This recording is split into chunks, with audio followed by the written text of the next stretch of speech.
Bueno, nuevamente, muy buenas tardes con todos y todas las participantes del presente curso.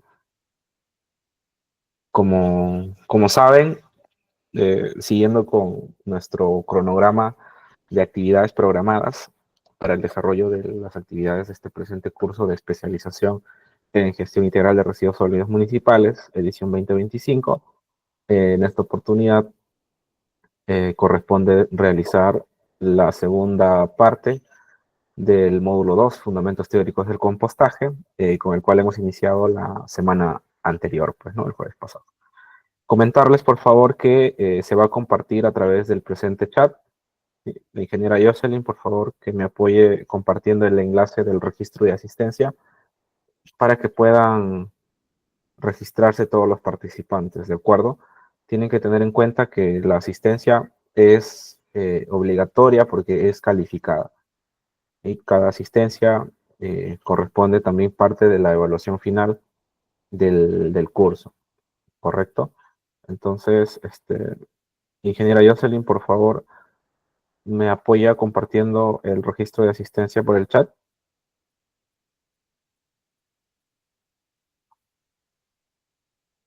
Sí, me confirman si ya está por el chat del registro.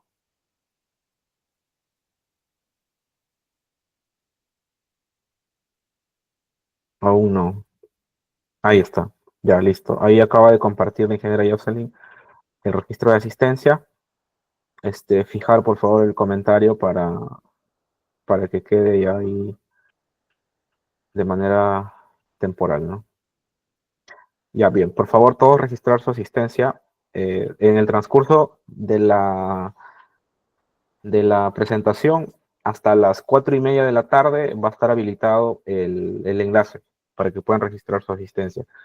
Y entonces, realizarlo lo más antes posible, porque a partir de las 4:30 ya se va a cerrar el enlace. ¿De acuerdo? Bien. Bueno, como les iba comentando, la semana pasada hemos abordado aspectos muy importantes respecto a la gestión operativa del servicio de limpieza pública. Hemos hablado de manera detallada acerca de las diferentes operaciones que involucran este servicio y la gestión de los residuos sólidos, ¿no? Como es el almacenamiento, el barrido y limpieza de espacios públicos, la recolección y transporte, la transferencia, tratamiento también, ¿no? Y quedaba pendiente las operaciones de valorización, acondicionamiento y disposición final.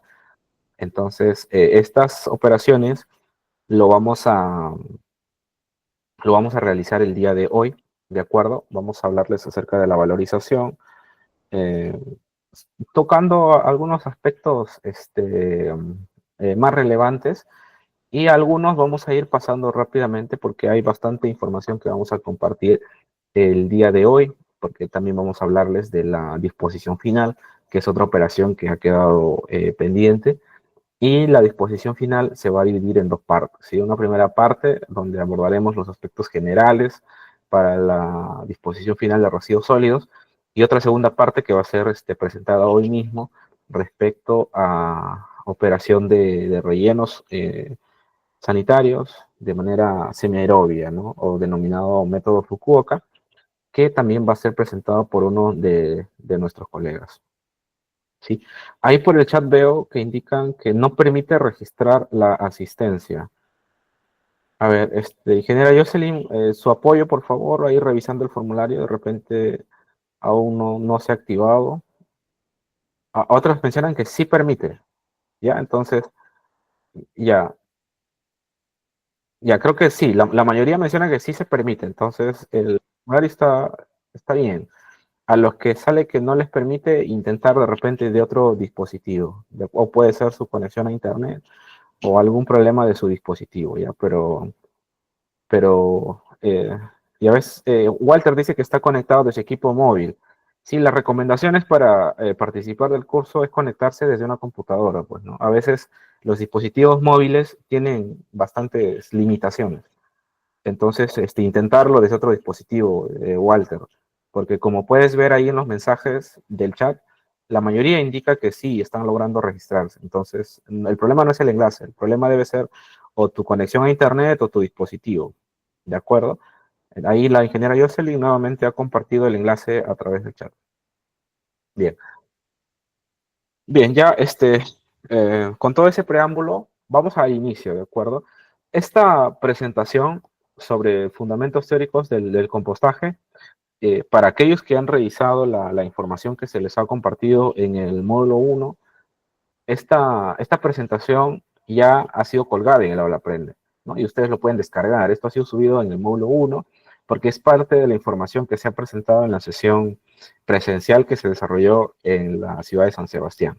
Entonces, aquí los participantes que han asistido de manera presencial, se les ha presentado esta lámina, ¿no? Y ahora vamos a hablarlo así de manera general, no vamos a hacerlo mucho a detalle porque vamos a priorizar lo de la operación de disposición final y sobre la información del método Fukuoka, que he mencionado que es muy importante, y tenemos ahí un colega que tiene bastante experiencia, ¿no? Con respecto a este método, a esta metodología, y les va a presentar esta información, ¿de acuerdo? Bien, hablemos ahora sobre la operación de valorización, y aquí también tenemos información sobre lo del acondicionamiento. ¿De acuerdo? La valorización de residuos sólidos, ¿no? Es otra de las operaciones que me había quedado pendiente eh, en cuanto a la presentación anterior, y consiste en la recuperación de componentes o materiales, no sé, tío, de componentes o materiales que permite recuperar los materiales o componentes de los residuos sólidos o productos usados, ¿no? Y sus partes, provenientes de una actividad productiva, extractiva o de servicio, para su reutilización y procesamiento, ¿sí? Entonces, esta operación de valorización puede desarrollarse de dos formas, ¿no? Puede ser material o puede ser energética. Y hablamos de valorización material al reciclaje, el compostaje, la bioconversión, entre otras alternativas, ¿no? Que demuestren su viabilidad técnica, económica y ambiental. Entonces, aquí el ejemplo de repente más común es la elaboración de compost. Y las municipalidades a nivel nacional, eh, la alternativa, la metodología de valorización que emplean en su mayoría es a través del compostaje, porque es una alternativa que también por sus características, por su metodología, es mucho más fácil de manejar, de implementar, que incluye menos costos a comparación de otro tipo de tecnologías de valorización, ¿no? También los residuos sólidos pueden valorizarse para aprovechar su potencial energético, ¿no? Y esto consiste en emplear los residuos sólidos con la finalidad de aprovechar este potencial energético, tales como el coprocesamiento, la coincineración, pirólisis de residuos sólidos no aprovechables, generación de energía en base a procesos de biodegradación, biochar, entre otros tipos, ¿no? Entonces, también es válido realizar la valorización para el aprovechamiento del potencial energético, la implementación, la tecnología y la operación netamente demandan más costos de operación y manejo, y, y son alternativas también viables, ¿no? Actualmente, en la Universidad Agraria, por ejemplo, donde realizan investigaciones sobre diferentes alternativas de valorización, vienen realizando, ¿no? Todos estos tipos de valorización de los residuos sólidos. Entonces, aquellos interesados también podría ser importante, ¿no? Solicitar una visita a la Universidad Agraria de La Molina, y ustedes pueden conocer, ¿no?, de cerca y ver en vivo y en directo estos procesos y procedimientos. La operación de valorización de residuos orgánicos puede desarrollarse en dos supuestos, ¿sí? Como actividad principal en una infraestructura de valorización de residuos sólidos, ¿no? Y si es que ya hablamos de una infraestructura de valorización de residuos sólidos, eh, ya empleamos este término de infraestructura, involucra ya una serie de cosas, una serie de aspectos con las que se debe de cumplir para que esta operación se realice de una manera adecuada, ¿no? Y entre ellos está la más principal, que sería contar con un instrumento de gestión ambiental, con un IGA, ¿no? Este es en el caso que hablemos de infraestructuras para la operación de estos residuos orgánicos, ¿no? Y en el segundo supuesto, es como una actividad complementaria a su actividad principal de las actividades productivas, extractivas o de servicio, que valorizan sus residuos sólidos, ¿no? Entonces, aquí tenemos un gráfico que nos demuestra ese ejemplo. Tenemos una industria que va a tener una actividad que puede ser productiva, y como parte de las actividades que realizan en sus instalaciones, puede realizar la valorización de los residuos orgánicos, ¿no?, que vayan a generarse como parte de su actividad. Entonces, bajo este supuesto, esta actividad de valorización de residuo orgánico se estaría desarrollando como una actividad complementaria a la actividad principal, porque la actividad principal, bajo este ejemplo de esta industria, sería una actividad productiva, y la actividad complementaria sería la de valorización de residuos orgánicos. Y bajo este supuesto, no sería obligatorio contar con un instrumento de gestión ambiental, porque no estaría considerado netamente esta operación o este espacio como una infraestructura de residuos sólidos. ¿De acuerdo? Entonces, aquí de esto puede venir una pregunta de evaluación, ¿sí? Donde se indique o se pregunte sobre la diferencia, ¿no? Ya sea que se desarrolle como una actividad principal o como una actividad complementaria a su actividad principal. Bien. En aquellos casos que se implemente la operación de valorización de residuos sólidos realizadas de manera complementaria en una actividad principal, dicha operación no se constituye como una infraestructura de residuos sólidos, ¿no? Entonces, esto era lo que les explicaba. No obstante, presentan condiciones y características similares a las que se desarrollan en las infraestructuras de residuos sólidos en las que se lleva a cabo el proceso de valorización material y o energética. Entonces, esto era lo que les explicaba, ¿no? Si es que es parte de una actividad complementaria, ya no se constituye como una infraestructura, y por ende no se requiere contar con un instrumento de gestión ambiental, ¿no? Bien. Para la valorización de los residuos orgánicos existen una serie de metodologías, tecnologías, para aprovechar su potencial energético, ¿no?, sus características materiales.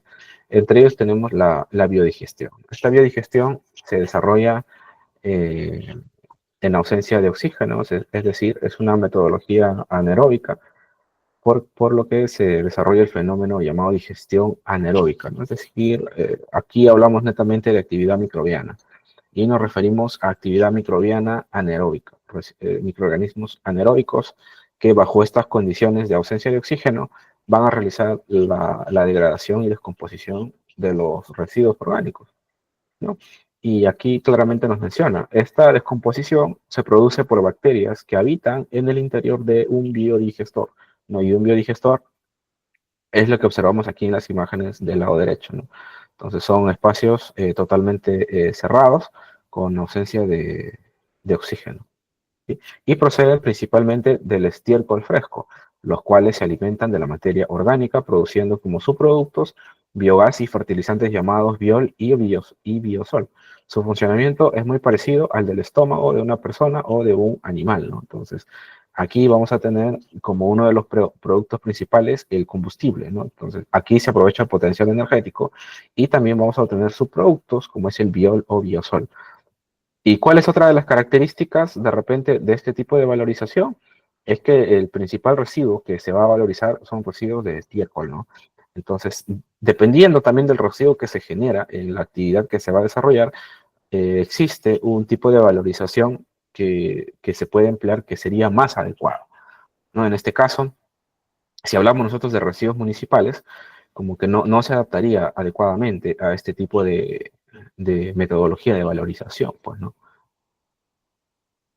Cuando hablamos de biodigestión, estamos hablando del producto principal obtenido sería el biogás, ¿no? Y sus subproductos serían el biol y el biosol, ¿no? Esta también puede ser una pregunta de evaluación, pues, ¿no? Sobre cuáles son los productos primarios y cuáles serían los productos secundarios. Entonces, es importante a tenerlo en cuenta, ¿de acuerdo? Otra metodología de valorización considerado para los residuos orgánicos es la pirólisis. Aquí tenemos una estructura básica de un pirolizador, ¿no? De cuál sería el flujo para valorizar el residuo. Y como vemos aquí, tenemos los residuos orgánicos. Estos residuos orgánicos pasan por un proceso de triturado y deshidratación, posteriormente a a un proceso de secado para finalmente someterse a la combustión a través del pirolizador, pues, ¿no? Para finalmente obtener el biocarbón o carbón vegetal o biochar, ¿no? Que tienen esas denominaciones. ¿Sí? Entonces, la pirólisis es un proceso de conversión termoquímica que convierte la biomasa en combustibles útiles, ácidos piroleñosos, gases y biocarbones, mediante calentamiento a temperaturas moderadamente altas, ¿no? Entre 350 a los 600 grados Celsius.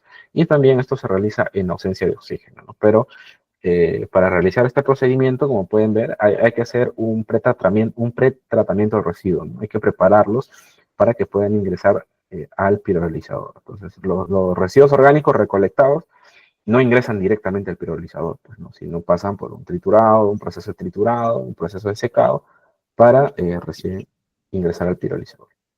De la pirólisis obtenemos biochar, biocarbón, ¿no? Que son términos que les otorga a su producto final, ¿no?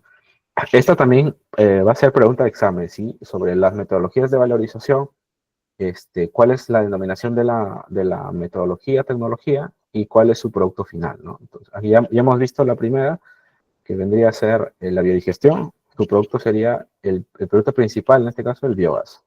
De la pirólisis sería aquí el biochar. También destaca aquí la lombricultura, que es el proceso de compostar los residuos orgánicos utilizando lombrices y microorganismos. Al igual que el compost, el producto final es una materia orgánica, ¿no? Son las lombrices, en este caso, los principales actores de poder realizar esta degradación de los residuos orgánicos, ¿no? En compañía también de microorganismos. El producto final que se obtiene de la valorización de los residuos orgánicos a través de la lombricultura se denomina el humus, ¿no? Creo que todos lo conocemos más como humus, o también, de acuerdo a algunas bibliografías, se denomina vermicompost. ¿De acuerdo? Entonces, esto a tenerlo en cuenta también, por favor. Y hablando netamente ya del compostaje, que sería una de las tecnologías principales de valorizar los residuos orgánicos, y principales porque está mayormente direccionado, uno, a menores costos de inversión para poder realizar la valorización de residuos orgánicos de acuerdo a esta tecnología, y segundo, porque los residuos municipales son residuos que se acomodan y se ajustan a poder realizar, ¿no?, la valorización mediante este tipo de tecnología. Entonces, el compostaje tenemos que entender en primera instancia que es un proceso biológico aeróbico, es decir, que requiere de la presencia de oxígeno, de aireación, para que microorganismos aeróbicos actúen sobre los residuos orgánicos, ¿no? Y, y todo este procedimiento va a permitir obtener como un producto final al compost, ¿no? Entonces, aquí también tener en cuenta, el proceso de la tecnología se denomina compostaje y el producto que se obtiene es el compost, ¿ya? Entonces, ya hemos nombrado varias tecnologías o metodologías de valorización de los residuos orgánicos y cuál es el nombre del producto final que se obtiene por el empleo, la implementación de mencionada tecnología, ¿sí? Eso sí o sí va a venir en la evaluación, ¿de acuerdo? Bien. Si durante la presentación, si es que tienen alguna pregunta, alguna duda, escriban a través del chat, ¿de acuerdo? Yo estoy leyendo el chat en tiempo real. Entonces, cualquier duda que vaya surgiendo, escríbanlo y yo voy a estar revisando y atendiéndola ahí oportunamente. Entonces, el compostaje viene a ser una de las tecnologías de valorización de residuos orgánicos que se ha implementado en un mayor porcentaje a nivel nacional por los gobiernos locales, o sea, por las municipalidades, para la valorización de los residuos orgánicos, ¿no? Y es importante su desarrollo, de acuerdo a nuestro marco normativo, que ya hemos tenido también una presentación sobre el marco normativo, viene a ser una competencia, viene a ser una obligación para las municipalidades realizar la valorización de residuos orgánicos, ¿no? Entonces, yo sé que muchos de los participantes quizá han estado participando del programa de incentivos. Como saben, actualmente en estos meses no se está implementando un compromiso que esté vinculado o relacionado a la gestión de los residuos sólidos, y no por eso van a dejar de realizar la valorización, ¿no?, de los residuos orgánicos, sino ustedes, como parte de sus competencias, como parte de sus funciones, aún deben continuar realizando estas acciones de valorización, ¿no? Eso tampoco quiere decir, si hablamos en el marco del programa de incentivos, que este programa de repente ya desapareció, ¿no? Entonces, nosotros esperamos que el siguiente año nuevamente contemos con este programa, con este compromiso de residuos sólidos, para que las municipalidades sigan participando, ¿no? Y puedan acceder a los incentivos que ofrece este programa por el cumplimiento de sus diferentes actividades e indicadores. ¿Sí? Eh, ¿Cuáles son las ventajas de realizar la valorización de residuos orgánicos mediante compostaje, ¿no? En primer lugar, mejora la estabilidad estructural del suelo, aumenta la capacidad de retención hídrica, reduce la erosión y la evaporación y regula el pH y la actividad microbiana, ¿no? Entonces, en conclusión y resumiendo estas cuatro ventajas que aquí se nombran, el compost resulta ser un mejorador de suelos. Entonces, esto es muy importante también, y de acuerdo a diversas bibliografías, no sería muy adecuado llamar al compost como un abono, ¿no? Un abono, sino vendría a ser un mejorador de suelos por todas estas características que ofrece para las mejoras de las condiciones del suelo, ¿no?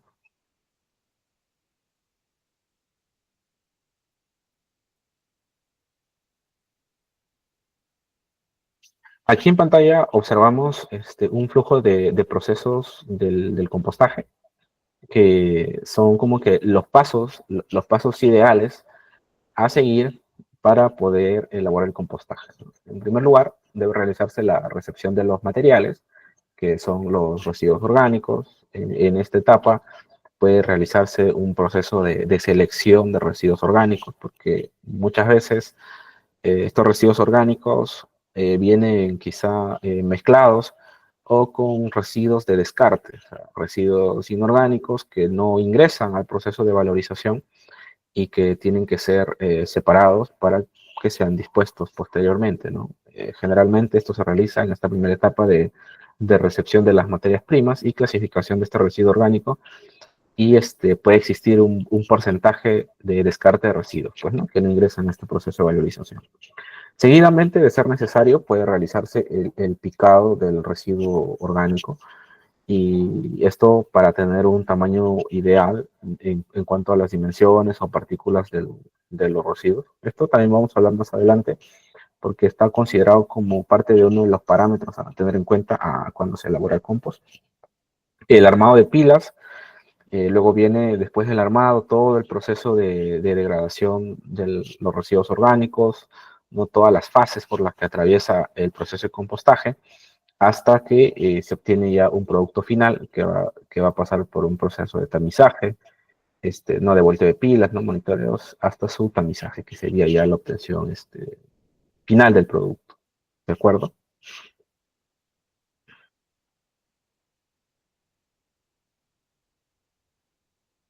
Y aquí tenemos las fases del compostaje, ¿no? Y por ahí nos estaban haciendo una pregunta que nos decía, ¿cuánto es el tiempo máximo en la fase de maduración, ¿no?, de un compostaje, ¿no? Entonces, esa pregunta se responde con esta lámina.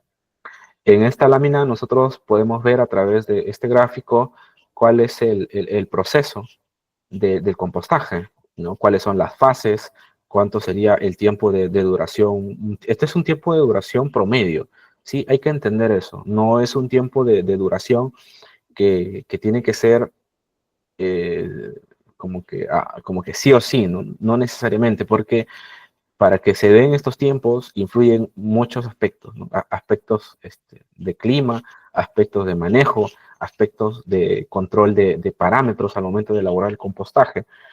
Y si todo se realiza adecuadamente, esos serían los tiempos ideales, ¿no? Entre comillas. Entonces, aquí tenemos este gráfico donde nos muestra todas las etapas y la curva de temperaturas por las que atraviesa este proceso de compostaje, ¿no? Y para todas las personas que somos técnicos, profesionales, ingenieros, y que estamos muy relacionados con estos procedimientos de elaboración de compost, nosotros esta información debemos de conocerla pues al derecho y al revés, ¿no? Y vamos a repasarla, ¿no? Rápidamente. El proceso de compostaje atraviesa por 4 fases, ¿no? Desde que nosotros armamos la pila por primera vez hasta que vamos a obtener un producto final, ¿sí? La primera fase es denominada la fase mesofílica, ¿sí? Fase mesófila, fase mesofílica. ¿Y por qué lleva esta denominación? Porque en todo nuestro proceso van a actuar microorganismos, ¿sí? Y por cada fase, el tipo de microorganismos que va a actuar o que va a ser más representativo va a variar y esta variación va a depender mucho de la temperatura interna de nuestro proceso de compostaje, ¿no? Entonces, en esta primera etapa, que inicia desde la temperatura ambiental, ¿no? Desde la temperatura media del lugar en donde nos encontremos, hasta aproximadamente los 40 o 45 grados Celsius, las principales microorganismos y bacterias que van a estar presentes son bacterias y microorganismos mesofílicos, ¿sí? Es decir, que toleran temperaturas desde la temperatura ambiental hasta los 40 o 45 grados Celsius, ¿sí? Esta es la primera parte, esta es la primera etapa. En esta fase mesofílica aún hay presencia de bacterias, aún hay presencia de microorganismos patógenos y se da pues también un proceso de acidificación, ¿no? Porque aquí los residuos orgánicos están prácticamente frescos, ¿no?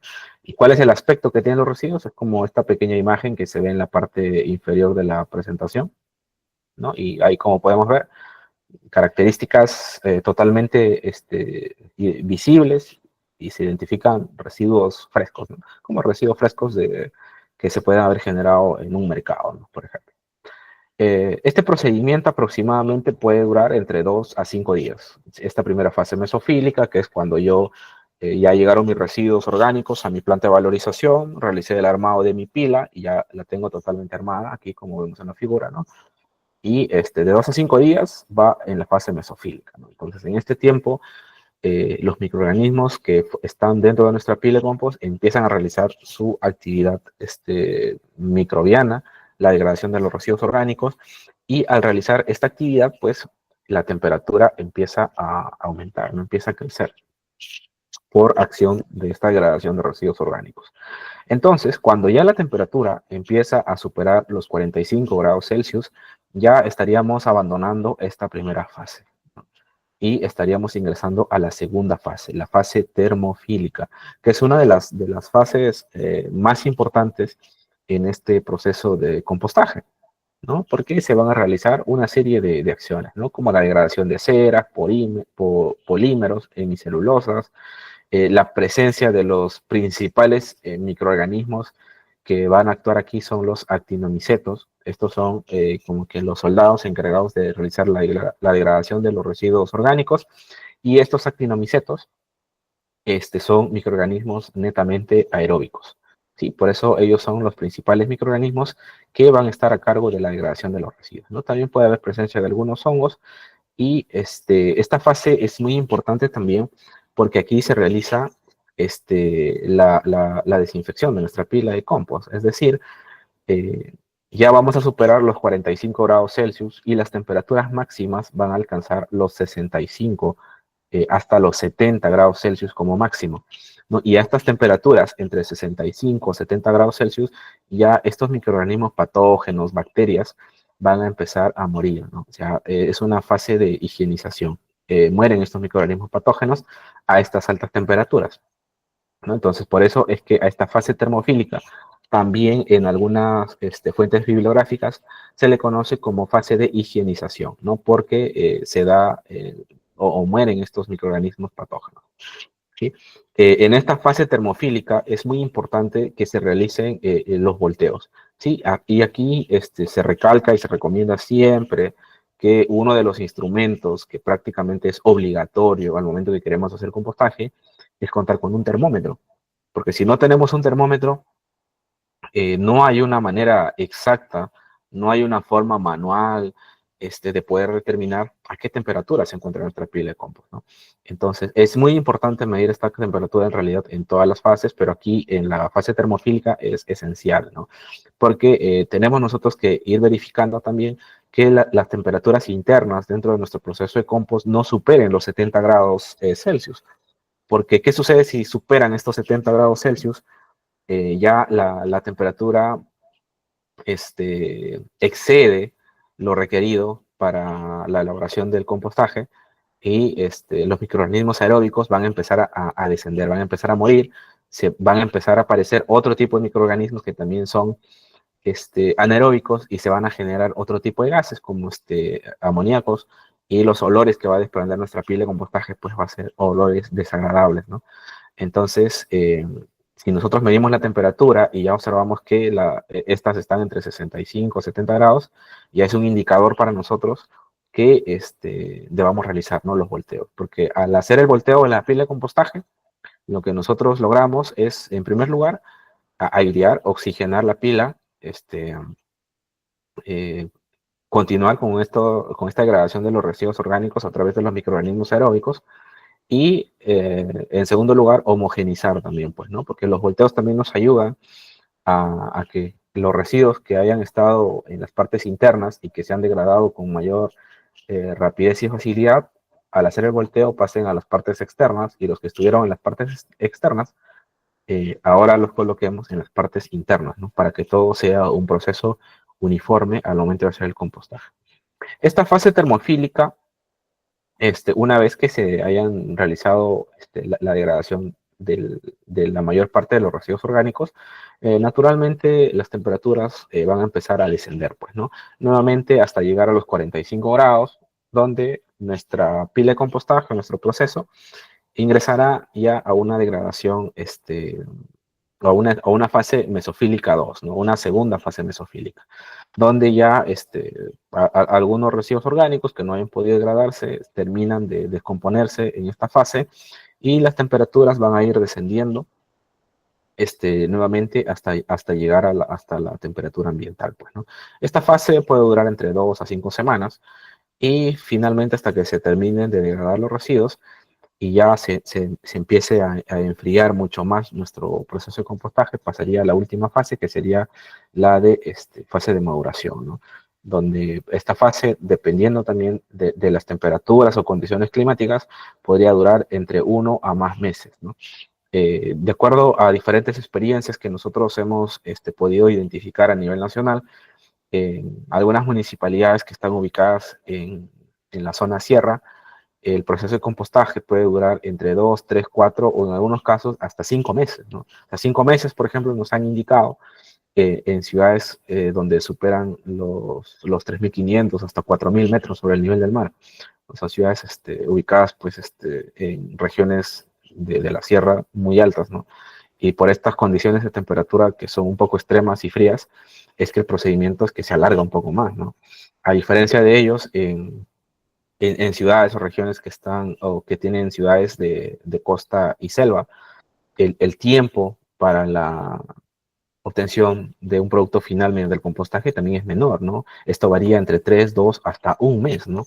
Por ejemplo, la siguiente semana vamos a visitar con varios participantes que han confirmado su asistencia a la ciudad de Satipo, y en Satipo vamos a observar, vamos a ver de cerca la valorización de residuos que realiza la Municipalidad Provincial de Satipo, y es aquí donde obtienen un producto final en un mes, ¿no? O sea, y ellos se apoyan también en, en la utilización de microorganismos benéficos, que son aceleradores biológicos, para este proceso de degradación del residuo orgánico, ¿no? Entonces es muy interesante todo el trabajo que se va a observar en la ciudad de ese tipo, y a todos aquellos participantes que van a asistir de manera presencial, estoy seguro que la experiencia que vamos a conocer, que vamos a vivir allá, va a ser bastante buena, ¿no?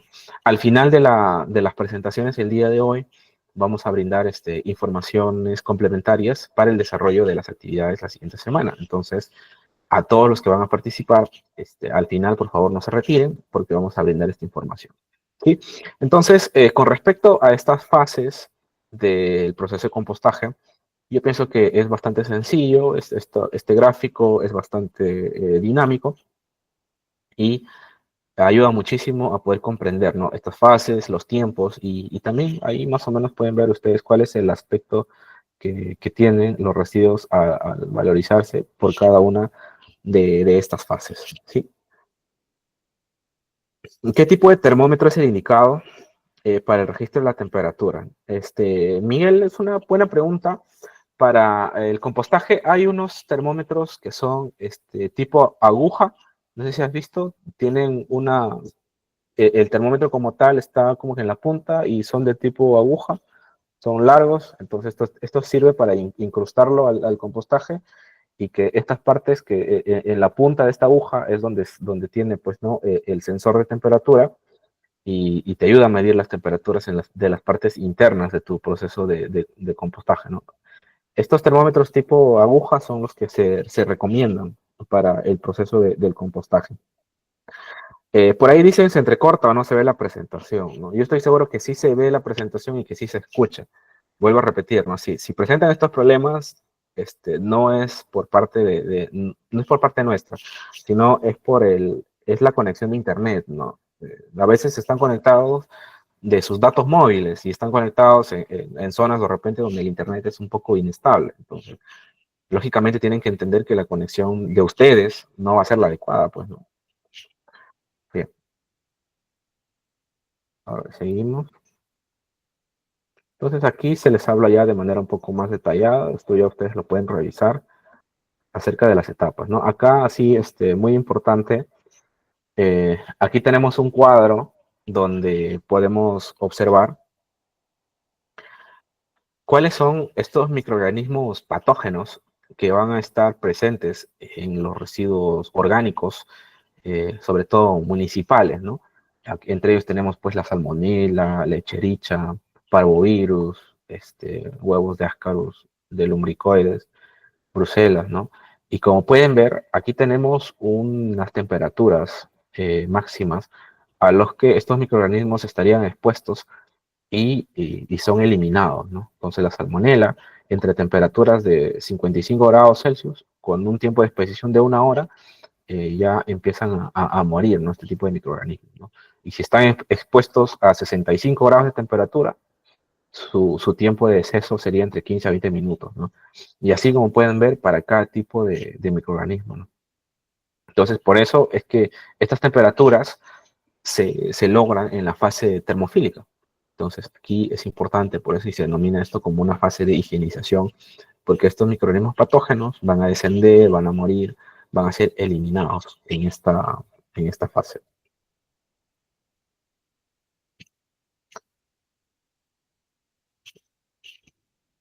Bueno, viene la fase mesófila, la fase de maduración y los parámetros, ¿no? Estos parámetros del compostaje también son bastante importantes a tenerlos en cuenta.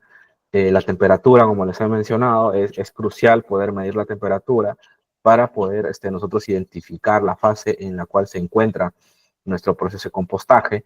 La humedad también es un parámetro muy importante que tenemos que tener en cuenta. Nuestra pila de compostaje no puede estar muy saturada de humedad, no puede estar muy húmeda. Para eso hay un método que se denomina el método del puño, para poder determinar si la humedad dentro de nuestra pila de compostaje es la adecuada o no. Y eso consiste en coger una porción de compost y estrujarla, pues no hacer un puño, estrujarla. Y si nosotros notamos que de este procedimiento se extrae una cantidad excesiva de líquidos, entonces quiere decir que la cantidad de agua pues es demasiado, no está muy saturada de agua. Pero al contrario, si aplastamos y no cae ni una gota, quiere decir que nuestro pile de compost está muy seco. Lo ideal es que al apretar esta porción de compost caigan unas cuantas gotas, ¿no? Esto nos da a entender que la humedad sería la adecuada, ¿no? La dirección es oxigenación, igual forma, siempre se debe realizar los volteos cuando se encuentra en la fase termofílica, para poder oxigenar nuestra pila, favorecer la actividad microbiana. El pH siempre, lo más adecuado sería lo más cercano a lo neutro. Muy ácido también puede afectar a los microorganismos aeróbicos. La relación carbono-nitrógeno es importante, lo vamos a ver más adelante. para poder obtener también unas condiciones adecuadas, ¿no? En cuanto a un producto final de mi proceso de compostaje y los microorganismos que son los actinomicetos, siempre brindar las condiciones más adecuadas, ¿de acuerdo? Entonces, esto sobre los parámetros, también ahí se los dejamos para que lo puedan revisar, para que lo puedan leer. Es importante que conozcan ello. Y aquí estamos, ¿no? Sobre la relación carbono-nitrógeno. Acá sí quiero detenerme un momento en poder explicarles por qué sobre esta relación carbono-nitrógeno es que vamos a hacer algunas preguntas en la evaluación. Entonces, es algo que sí todos deben de tener en cuenta, ¿sí? Esta relación es importante ya que ayuda a descomponer más rápidamente los residuos, evita que se produzcan olores desagradables y la calidad del producto final aumente, o sea, tengamos un producto de mayor calidad. Sí, el carbono y nitrógeno son los nutrientes más importantes necesitados por los microorganismos en el proceso de compostaje. En general, los microorganismos requieren 25 veces más de carbono que de nitrógeno. Cuando la relación carbono-nitrógeno llega a 10 y 15, es decir, cuando ya está en nuestra fase de maduración, nuestro producto final, se puede señalar que el compost está maduro, ¿no? Entonces que ya se puede cernir, se puede embolsar, se puede utilizar, etc. Pues aquí tenemos un ejemplo de la relación carbono-nitrógeno de diferentes materiales, o sea, de diferentes residuos sólidos orgánicos, que de acuerdo a diferentes bibliografías ya están preestablecidos, ¿no? Entonces, ¿qué quiere decir esto, por ejemplo, aquí con la hierba recién cortada, que tiene una relación de carbono-nitrógeno de 43:1? ¿Qué quiere decir? Que esta hierba tiene 43 partes de carbono por 1 de nitrógeno, ¿no? Y así por cada tipo de residuo.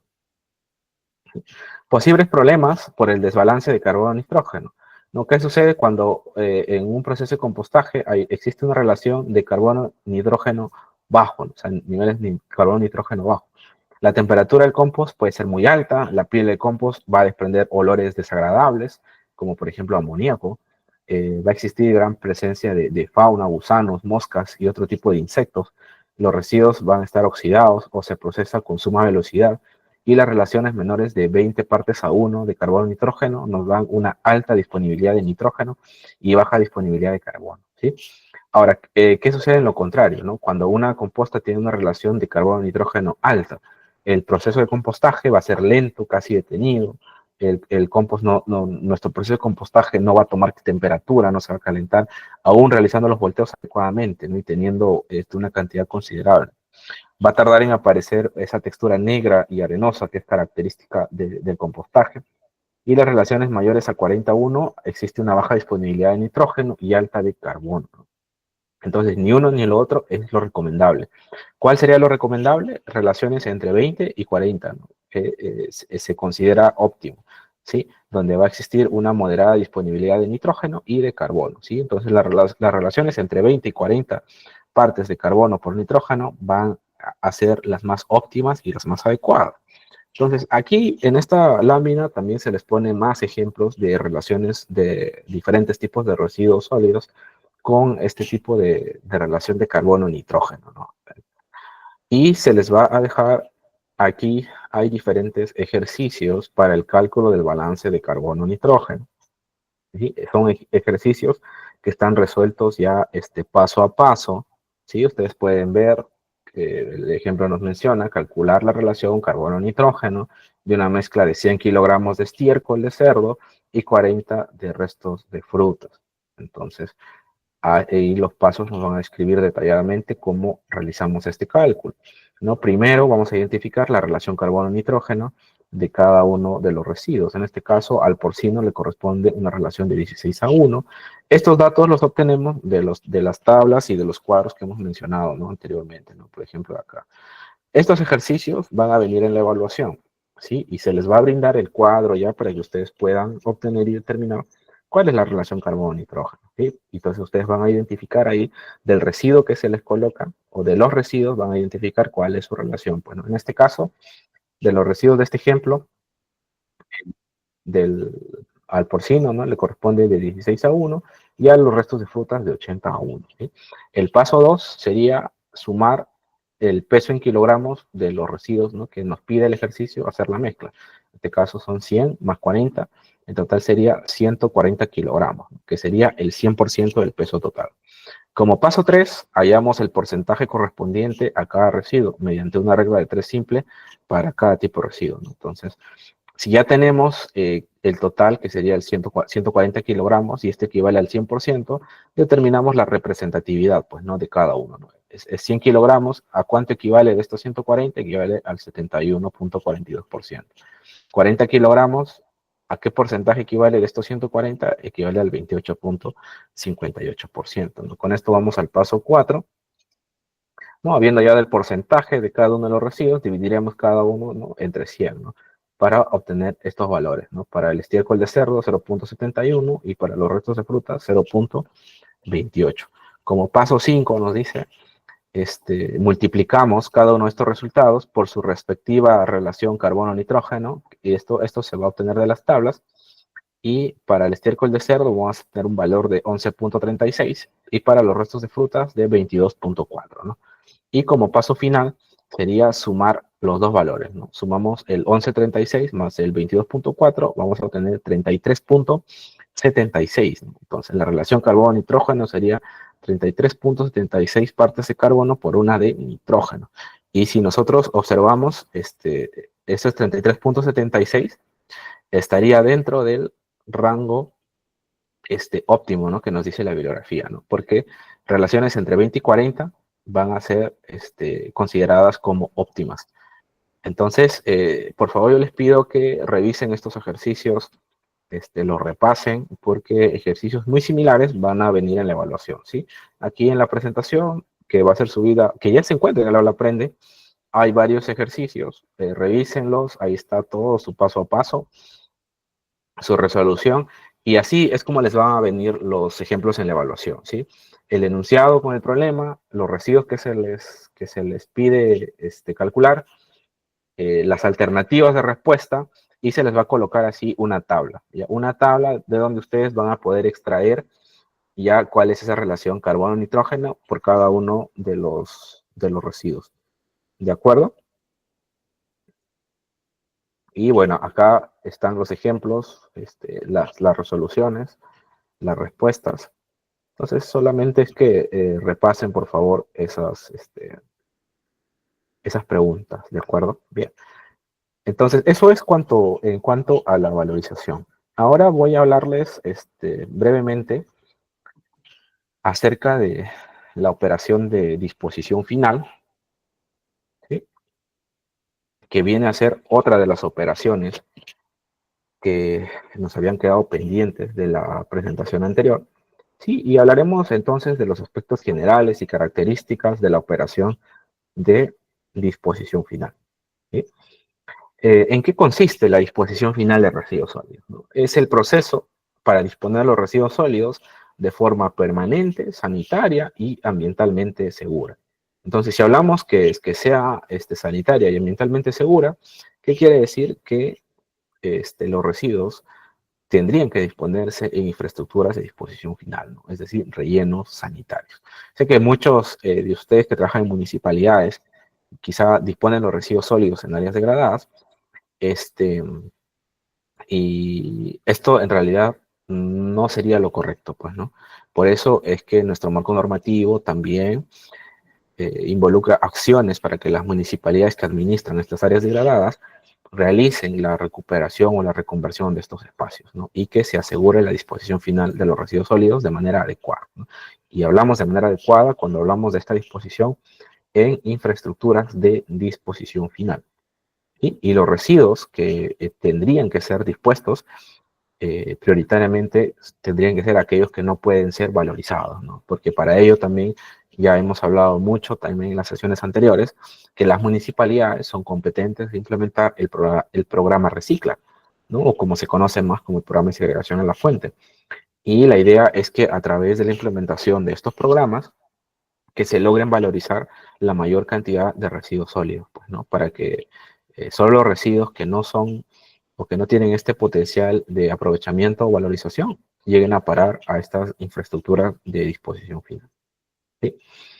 Eh, la disposición final en rellenos sanitarios es una técnica de ingeniería para el confinamiento de estos residuos sólidos municipales.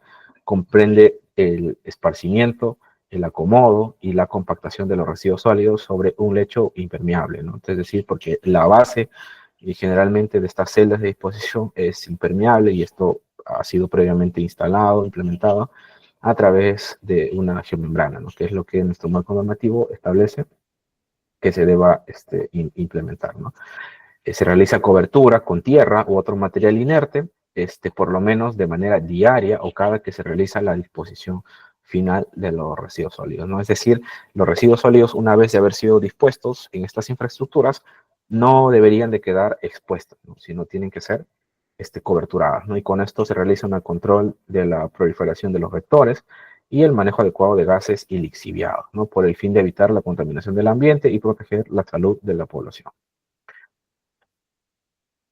Aquí tenemos cuáles serían las instalaciones con las que se debe de cumplir un relleno sanitario, ¿no? Debe haber la impermeabilización de la base y los taludes para realizar la disposición final, un sistema de drenes para lixiviados, composta para almacenamiento temporal, sistema de drenes verticales y conexiones laterales para el manejo de gases, canales perimetrales para interceptar y evacuar flujos de agua de escurrimiento superficial, es decir, que no haya mezcla, ¿no?, de aguas pluviales con los residuos, porque eso también puede verse reflejado en el incremento del nivel de lixiviados, pues, ¿no? Y la poza obviamente no está pues proyectada, la poza de lixiviados para almacenar aguas pluviales, sino netamente los lixiviados que se van a generar de la disposición de los residuos sólidos, ¿no? ¿Y qué pasaría si se suman, pues, ¿no?, estas aguas pluviales, no se controlan y se mezclan con los lixiviados que se van a generar y van a llegar a la poza? Pues vamos a tener pues una saturación, ¿no?, de nuestra poza de lixiviados. La barrera sanitaria también es muy importante, pozos para el monitoreo de agua subterránea, sistemas de monitoreo y control de gases, señalización, sistemas de registro de pesaje de vehículo, control de vectores y rodadores, ¿no?, entre otros. Y estas instalaciones vienen a ser parte de lo que indica nuestro marco normativo, es decir, el reglamento de la ley de la gestión integral de los residuos sólidos municipales. Ahora vamos a mencionar algunos estudios requeridos para la ubicación y el diseño de un relleno sanitario. Uno de los principales estudios es el estudio de caracterización. Sobre este estudio también ya hemos hablado, hemos conversado, y es sumamente importante porque vamos a generar data muy necesaria para poder conocer las características de nuestros residuos, ¿no? La cantidad de residuos que vamos a generar al día, cuál es su composición, qué porcentaje corresponde a residuos orgánicos, a residuos inorgánicos aprovechables, a no aprovechables, cuál va a ser la densidad de estos residuos, la humedad, la generación per cápita, entre otros, ¿no?